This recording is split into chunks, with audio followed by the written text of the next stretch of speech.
ಬೇಸೂರು ಅಣು ವಿದ್ಯುತ್ ಸ್ಥಾವರ ಯಾವ ಕಾರಣಕ್ಕೂ ಆಗಬಾರ್ದು, ಆಗೋದಿಲ್ಲ, ಆಗಕ್ಕೆ ಬಿಡೋದಿಲ್ಲ. ಆದರೆ ನಮ್ಮ ಶಾಸಕರು ಒಂದು ಭರವಸೆ ಮಾತಾಡಿದ್ದಾರೆ. ಆದರೆ ಅವರು ತಪ್ಪು ಮಾತಾಡಿದ್ದಾರೆ. ಅಂದರೆ ಅವರು ನಾವು ಹೇಳಿದಾಗ ಧೈರ್ಯ ತುಂಬತಕ್ಕಂಥ ಕೆಲಸ ಮಾಡಿದ್ದಾರೆ ಅಂತ ನಾನು ಭಾವಿಸ್ತೇನೆ. ಅವ್ರೇನು ಹೇಳಿದ್ದಾರೆ, ಬೇಸೂರು ವಿದ್ಯುತ್ ಅಣು ಸ್ಥಾವರವನ್ನು ಕೈ ಬಿಟ್ಟಿದೆ ಸರ್ಕಾರ ಅಂತ. ಅದಕ್ಕೊಂದು ಆದೇಶ ಆಗಬೇಕು, ತೀರ್ಮಾನ ಆಗಬೇಕು, ನೋಟಿಫಿಕೇಶನ್ ಆಗಬೇಕು. ಅದು ಯಾವುದು ಆಗದೇನೆ ಹೇಳಿದ್ದಾರೆ. ಆದರೂ ಭರವಸೆ ಇಟ್ಟಿರ್ಬೇಕು. ಅವ್ರಿಗೆ ಭರವಸೆ ಇದೆ, ನಮಗೂ ಭರವಸೆ ಇದೆ. ಯಾವುದೇ ಕಾರಣಕ್ಕೆ ಮಲೆನಾಡಿಗೆ ತೊಂದರೆ ಕೊಡೋದಿಲ್ಲ. ಈಗಾಗಲೇ ಮುಳುಗಡೆ ಆದ ನಮಗೆ ಮತ್ತೆ ಮುಳುಗಡೆ ಮಾಡೋದಕ್ಕೆ ಬಿಡೋದಿಲ್ಲ. ಮುಳುಗಡೆ ಅಂತ ಹೇಳಿದ್ರೆ ತೊಂದರೆ ಅಂತ, ರೈತರಿಗೆ ತೊಂದರೆ ಒಕ್ಕಲಿಪ್ಸಕ್ಕೆ ಬಿಡೋದಿಲ್ಲ. ಯಾವ ಕಾರಣಕ್ಕೂ ಬೇಸೂರು ಅಣು ವಿದ್ಯುತ್ ಸ್ಥಾವರ ಆಗಬಾರ್ದು, ಆಗೋದಕ್ಕೆ ಬಿಡೋದಿಲ್ಲ. ಮತ್ತೆ ಶಾಸಕರು ತಪ್ಪು ಮಾಹಿತಿ ಕೊಡ್ಯಾರ ನಾನು ನಿನ್ನೆ ಮೊನ್ನೆ ಬೆಂಗಳೂರಲ್ಲಿದ್ದೆ, ಬೆಂಗಳೂರಲ್ಲೂ ವಿಚಾರಿಸಿದೆ. ಅಂತ ಯಾವ ಆದೇಶವೂ ಇನ್ನೂ ಆಗಿಲ್ಲ. ಕೈ ಬಿಟ್ಟಿದೀವಿ ಅಂತ ಯಾವ ಆದೇಶವೂ ಆಗಿಲ್ಲ. ಯಾರು ಹೇಳಬೇಕಾದವ್ರು ಅಧಿಕೃತವಾಗಿ ಹೇಳಿಲ್ಲ. ಅದು ಸಂಬಂಧಪಟ್ಟ ಮಂತ್ರಿ ಹೇಳಬೇಕು, ಸಂಬಂಧಪಟ್ಟ ಮುಖ್ಯಮಂತ್ರಿಗಳು ಹೇಳಬೇಕು, ಅಥವಾ ಜಿಲ್ಲಾ ಉಸ್ತುವಾರಿ ಸಚಿವರು ಹೇಳಬೇಕು.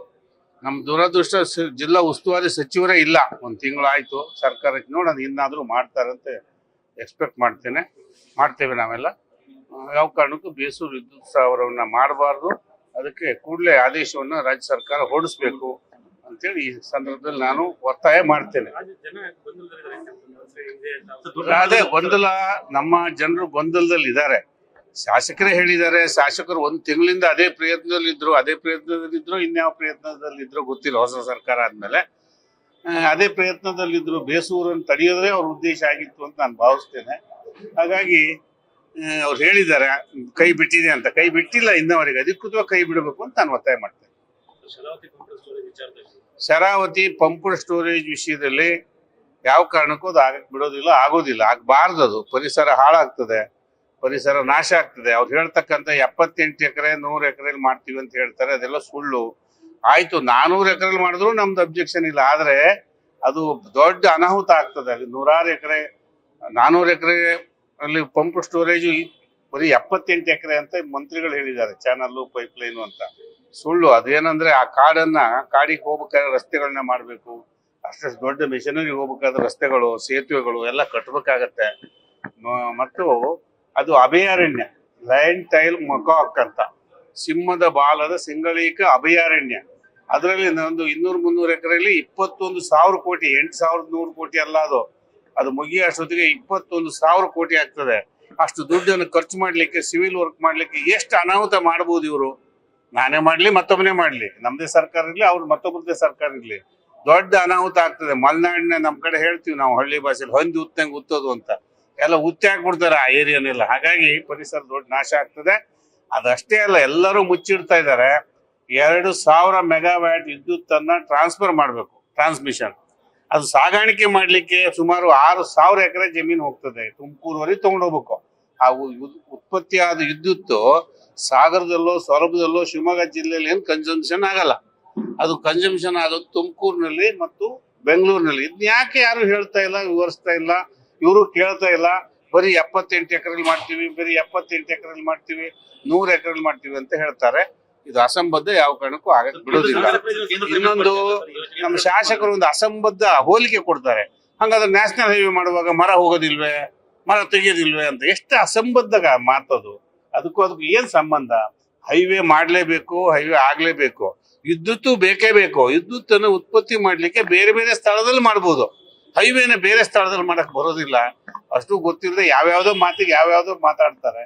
ಎಷ್ಟು ಅಸಂಬದ್ಧವಾಗಿ ಮಾತಾಡ್ತಾರೆ ಅಂತ ಹೇಳಿ ಅವ್ರು ಸರಿಯಾಗಿ ಮನಗಾಣಲಿ ಅಂತ ನಾನು ಈ ಸಂದರ್ಭದಲ್ಲಿ ಒತ್ತಾಯ ಮಾಡ್ತೇನೆ. ಕೇಂದ್ರ ಸರ್ಕಾರದ ಪಾತ್ರ, ನಮ್ಮ ಜೋಶಿ ಅವರು ಬಂದಿದ್ರು, ಯಾರು ನಮ್ಮ ಪ್ರಹ್ಲಾದ್ ಜೋಶಿ ಅವರು ಸಾಗರಕ್ಕೆ ಬಂದಾಗ್ಲೂ ಹೇಳಿದ್ದಾರೆ, ನೋಡೋಣ ಅಂತ ಹೇಳಿದ್ದಾರೆ. ಯಾವ ಕಾರಣಕ್ಕೂ ಆಗೋದು ಅಷ್ಟು ಸಮಂಜಸ ಅಲ್ಲ ಅಂತ ಅವರು ಭಾವನೆಗಳನ್ನ ವ್ಯಕ್ತಪಡಿಸಿದ್ದಾರೆ. ಇಷ್ಟೇ ಅಪ್ಪ, ರಾಜ್ಯ ಸರ್ಕಾರ ಜಾಗ ಕೊಡದೆ ಹೋದ್ರೆ, ಭೂಮಿ ಕೊಡದೆ ಹೋದ್ರೆ ಹೇಗ್ ಮಾಡ್ತಾರೆ? ಅಣುಸ್ಥಾವರ ಹೇಗ್ ಬರ್ತದೆ? ಮುಗಿತಲ್ಲ ಅಲ್ಲಿಗೆ. ನೋಡೋಣ, ಈಗ ತಜ್ಞರ ಸಮಿತಿ ಅಡ್ವಾನ್ಸ್ ರಿಪೋರ್ಟ್ ಕೊಟ್ಟಿದ್ದಾರೆ. ಕೇಂದ್ರ ಸರ್ಕಾರ ಏನ್ ಮಾಡ್ತದೆ ನೋಡ್ಬೇಕು. ಯಾವ ಮೂಲದಲ್ಲಿ ವಿದ್ಯುತ್ ಉತ್ಪತ್ತಿ ಆದ್ರೂ ಉತ್ಪತ್ತಿ ಮಾಡ್ಬೇಕು ಅನ್ನೋದು ಒಂದು ನೀತಿ ಇದೆ. ಅದು ಅಣು ವಿದ್ಯುತ್ ಆಗ್ಲಿ, ಜಲ ವಿದ್ಯುತ್ ಆಗ್ಲಿ, ಸೋಲಾರ್ ಆಗ್ಲಿ, ವಿಂಡ್ ಆಗ್ಲಿ, ಉತ್ಪತ್ತಿ ಮಾಡ್ಬೇಕಂತಿದೆ, ಆದ್ರೆ ಪರಿಸರವನ್ನು ಹಾಳು ಮಾಡ್ಬೇಕು ಅಂತ ಎಲ್ಲೂ ಇಲ್ಲ. ಹಾಗಾಗಿ ನಾವು ಕೂಡ ಕೇಂದ್ರ ಸರ್ಕಾರದ ಮೇಲೆ ಒತ್ತಡ ತರ್ತೇವೆ. ಯೋಜನೆ ವಿರೋಧ ನಾವು ಮಾಡ್ತೇವೆ. ನಾನು ಸ್ಥಳೀಯನಾಗಿ ಖಂಡಿತವಾಗಿ ವಿರೋಧ ಮಾಡ್ತೇನೆ ಮತ್ತು ಹೋರಾಟವನ್ನು ಬೆಂಬಲಿಸ್ತೇನೆ. ಮಲೆನಾಡಿನಲ್ಲಿ ಬರಗಾಲ ಬಂದಿದೆ, ಇಷ್ಟೊಂದು ಮಳೆ ಕಮ್ಮಿ ಆಗಿದೆ. ಮಲೆನಾಡಿನಲ್ಲಿ ಬರಗಾಲ ಬಂತು ಅಂದ್ರೆ ನಾಡಿಗೆ ಬರಗಾಲ ಬರ್ತದೆ, ಇಡೀ ಕೃಷಿಗೆ ಬರಗಾಲ ಬರ್ತದೆ, ವಿದ್ಯುತ್ ಉತ್ಪತ್ತಿ ಕಡಿಮೆ ಆಗ್ತದೆ.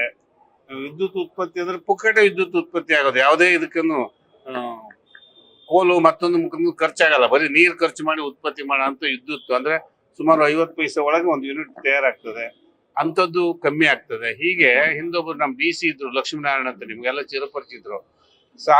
ಸಾಗರದಾಗ ಮಳೆ ಆಗದಿದ್ರೆ ಕೋಲಾರದಲ್ಲಿ ಬರಗಾಲ ಬರ್ತದೆ ಅನ್ನೋರು ಅಂತ ಹೇಳಿದ್ರು ಅವ್ರು. ಅದ್ರ ವಿದ್ಯುತ್ ಅಷ್ಟು ತೊಂದರೆ ಆಗ್ತದೆ. ಆ ಕಾಲಕ್ಕೆ 1000 ಮೆಗಾವಾಟ್ ದೊಡ್ಡ ವಿಷಯ ಆಗಿತ್ತು. ಹೀಗೆ ಬರಗಾಲ ಬಂದಿದೆ, ಇದ್ರ ಬಗ್ಗೆ ಯಾರು ಗಮನಿಸೋರಿಲ್ಲ. ಬೇಗ ಮಂತ್ರಿಮಂಡಲ ಮಾಡಬೇಕು, ಬೇಗ ಮಂತ್ರಿಮಂಡಲವನ್ನ ಮಾಡಿ ಉಸ್ತುವಾರಿ ಸಚಿವರನ್ನ ಹಂಚಿಕೆ ಮಾಡಬೇಕು. ಯಾರ ಹತ್ರ ಹೇಳಬೇಕು? ಕೃಷಿ ಸಚಿವರೇ ಇಲ್ಲ. ಕೃಷಿಗೆ ಸಂಬಂಧಪಟ್ಟ ಹಾಗೆ ಬರಗಾಲ ಮತ್ತು ಗೊಬ್ಬರ, ನೀರು, ಮತ್ತೊಂದು ಇದ್ರ ಬಗ್ಗೆ ಸರ್ಕಾರವೂ ಇಲ್ವಲ್ಲ. ಮುಖ್ಯಮಂತ್ರಿಗಳು ಬರೀ ಬಂದವರು ಸ್ವಲ್ಪ, ಇವರು 1 ತಿಂಗಳು ಇದು ಸ್ವಲ್ಪ ಹನಿಮೂನ್ ಪೀರಿಯಡ್ ಅಂತೀವಿ. ಹನಿಮೂನ್ ಪೀರಿಯಡ್ ಏನಿಲ್ಲ ಈ ಸರ್ಕಾರಕ್ಕೆ. ಬರೀ ಇದ್ರಲ್ಲಿ ಇವ್ರನ್ನ ಭೇಟಿ ಮಾಡೋದು, ದೇವಸ್ಥಾನ ಭೇಟಿ ಮಾಡೋದು ಎಲ್ಲ ನಡೀತಾ ಇದೆ. ಕೇಂದ್ರಕ್ಕೆ ವರದಿ ಕೂಡ ಏನು ವಿಳಂಬ ಆಗ್ತಾ ಇದೆ. ನೋಡೋಣ. ಈಗ ನಾವು ಒತ್ತಾಯ ಮಾಡಿದೀವಿ, ನಮ್ಮ ಪಕ್ಷನೂ ಒತ್ತಾಯ ಮಾಡ್ತದೆ.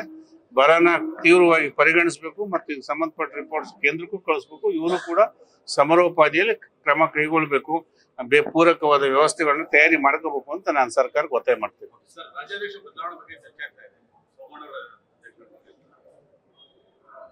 ನಾನೀಗ ಖಾನಿಗೆ ಬಂದವರಿಗೆ ಮೀನಿನ ಸುದ್ದಿ ಬೇಡಂತೆ.